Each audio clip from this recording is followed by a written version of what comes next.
కొన్ని దశాబ్దాలుగా భారత మధ్యతరగతి కుటుంబాల పెద్ద కల ఒకటే.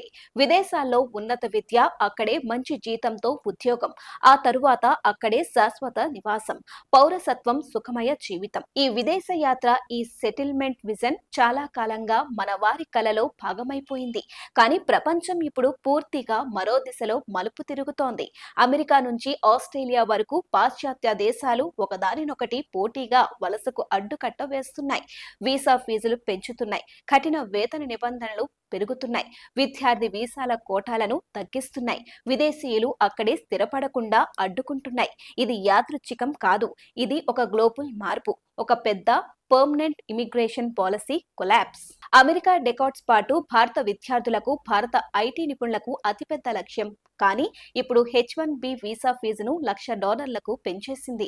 గ్రీన్ కార్డ్ బ్యాక్లాగ్ పై మరింత సంక్లిష్టమైన నిబంధనలను అమలు చేస్తోంది. పౌరసత్వం పొందడంపై కొత్త పరిమితులు తెస్తోంది. సోషల్ మీడియా పోస్టుల వరకు చెక్ చేసి విదేశీయులను పంపించే చర్యలు పెరిగాయి.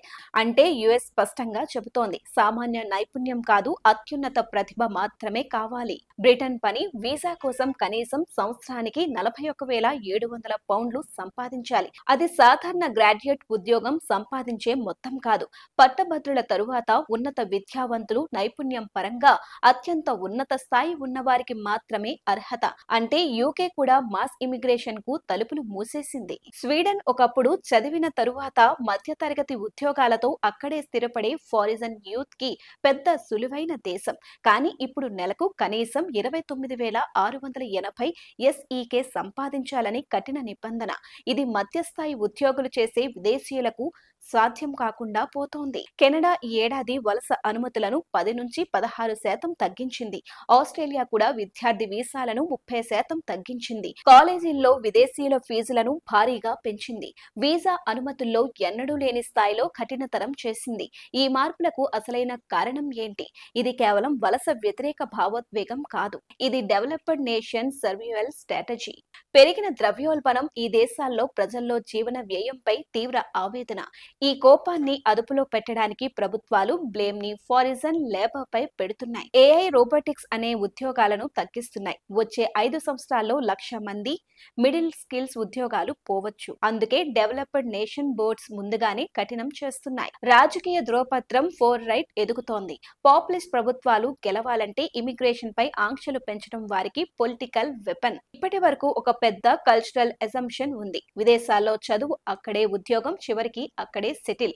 ఈ సూత్రం ఇప్పుడు పనిచేయదు. దీని ప్రభావం 3 ప్రధాన దారుల్లో పడుతుంది.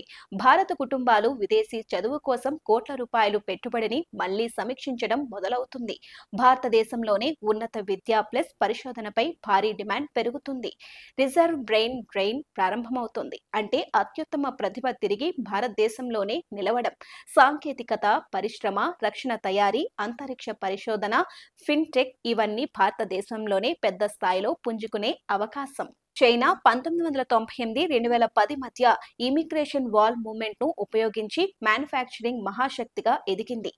భారత్ 2025-2035 మధ్య ఈ గోల్డెన్ విండోను సద్వినియోగం చేసుకుంటే టెక్నాలజీ, ఆవిష్కరణ, భద్రతా శక్తి 3 రంగంలో ఒక కొత్త పరిణామం రూపుదాల్చుతుంది. విదేశాల్లో చదువుకుని విదేశాల్లోనే సెటిల్ అవ్వడం ఒక కాలంలో మిడిల్ క్లాస్ డ్రీమ్. కానీ ఆ గేట్లు ఇప్పుడు ఒక్కొక్కటిగా మూసుకుపోతున్నాయి. ఇది మన దగ్గరికి వచ్చిన ఓ సంక్షోభం కాదు, ఇది మనకి వచ్చిన ఒక చరిత్రాత్మక అవకాశం. ఇక మనం ఫారిన్ లో సెటిల్ అయ్యే కల కోసం పరుగులు పెట్టాల్సిన యుగం కాదు. ఇక నుండి foreign standards, foreign quality, foreign innovation మన మట్టిలోనే నిర్మించే యుగం. వచ్చే దశాబ్దంలో ప్రపంచపు పెద్ద ఇమిగ్రేషన్ మూవ్మెంట్ భారతీయులు బయటకు వెళ్లటం కాదు, ప్రపంచం భారత వైపు వచ్చేది. భవిష్యత్తులో బ్రెయిన్ డ్రెయిన్ కాదు, భారత్ బ్రెయిన్ రిటర్న్.